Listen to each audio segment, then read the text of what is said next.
Thank you for joining us today. My name is John, and we have with us Kara Mosley, who had an opportunity to teach in Cairo, Egypt at a university there.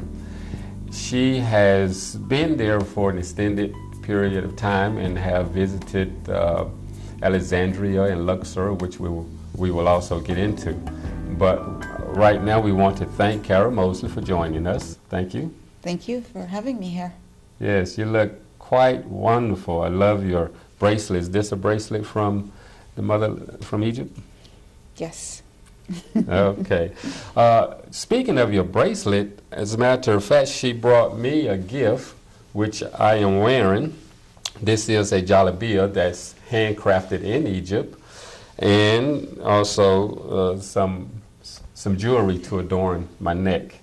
Thank you so much. You're very welcome. And it's my understanding that this was actually made by the people in Egypt. Are there a lot of artisans there? Yeah, these particular galabayas are made by Egyptian women, and they primarily provide some support to their families by making garments and selling it to their own community, as well as to tourists, and as well as to people like myself, called expatriates, that come to live and work in the Egypt and in the Gulf area. Okay, great.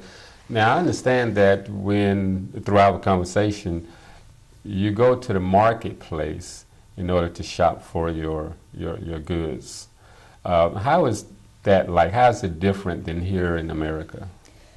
It's an interesting experience because you can shop for broccoli and tomatoes, and you can shop for galabayas at the very next store. It's a dichotomy of the market is a dichotomy place that just has everything that you can think about when you are making your daily rounds in the market. It's very different than going to the average mall in the United States. Then when you first went there, the language there is Arabic, correct? Correct. Did you have difficulty in in expressing what your desires were in the marketplace? Yes, every day. It's still very much a challenge. I am learning every day to be more fluent in my very limited Arabic, if you can be fluent in limitations, but it allows me to communicate with the community and to be better adjusted, because it makes my day go better, it makes my purchases better, it makes my communication with my fellow Arabic and in the entire Islamic community a much more positive one. And that's important to me, to have a positive relationship, because I feel I am the one intruding upon their culture, and I'd like to be the one humbled by it. I feel humbled by it. So is it fair to say that English is not a standard language there? Precisely. English is not a standard language there.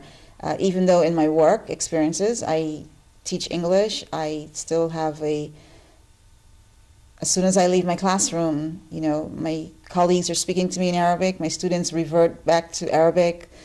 I get on the street and it's all Arabic. So they very much hold on to that part of their culture and to that language that is essential to their culture, and they don't want to let go of that. Mm-hmm. English is just a necessary means to communicate on the global stage, but not to be ever seen as a second language. I see. And I am to assume only, but have you learned some Arabic language? Yes. Squaya, which means little. Okay. And morning greetings, Sabah Eclair, Sabah Noor, Masalam, Shukran, basic everyday greetings, which is important to me as well, to be able to speak to my students as well as to speak to my colleagues and to the average person. When I go to the market, I'd like to say good morning, and I'd like to say, thank you in their language, so they know that I am also, being cognitive of who they are. I don't want to just be in an English mode all the time. Mm-hmm. Now let's speak of who they are. Is it fair to say they're very humble people? I don't want to categorize everyone in Egypt as being Okay. not humble or humble, but for the primarily for the larger community, I think of Cairo, which is where I live, which is the capital and it's also the main city. It's primarily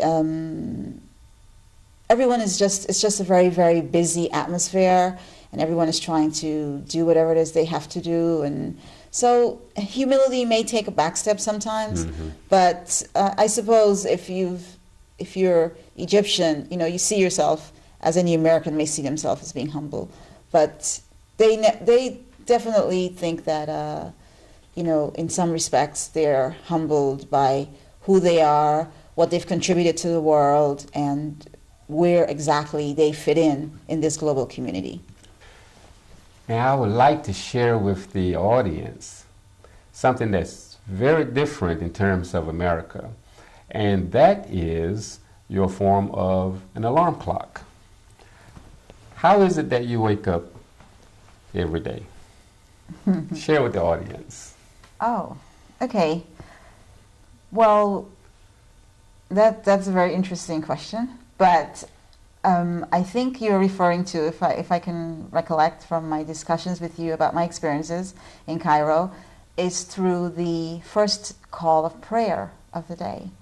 In the Islamic culture, there are 5 pillars of Islam, but more importantly, one of those is the 5 times a day that men and women are called to pray at the mosque. And at the 4:30, 5 o'clock first prayer in the morning, I am awakened because there's a mosque right beneath my building. And it's been a very interesting experience because it has taught me to be a better prayer as well. I've woken up and decided that that would be my call to pray as well.